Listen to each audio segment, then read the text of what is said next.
ముందుగా gas on చేసి కొద్దిగా నెయ్యి వేసి జీడిపప్పులు వేసుకొని వేగిన తర్వాత సుజీ రవ్వ తీసుకొని అదే బాండిల్లో వేపుకొని కొద్దిగా ఆయిల్ వేసుకొని పచ్చెనగపప్పు, మినప్పప్పు, వేరుశనగపప్పు బాగా వేపుకోవాలి. జీలకర్ర, పచ్చిమిర్చి, ఎండుమిర్చి, ఆనియన్, అల్లం, టమాటో, కర్రీ లీవ్స్, సాల్ట్, ఒక కప్పుకి 2 కప్పులు వాటర్ యాడ్ చేసుకోవాలి. బాగా వేగిన తర్వాత కొద్దిగా పసుపు, కొత్తిమీర వేసి మూత పెట్టేయాలి.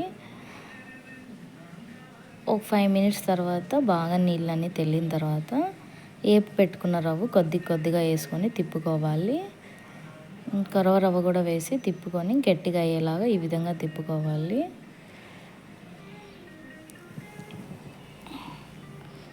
బాగా అంతా కలిసేలాగా కలుపుకోవాలి. అంతా అయిపోయాక లాస్ట్లో కొద్దిగా నెయ్యి వేసుకుంటున్నాను.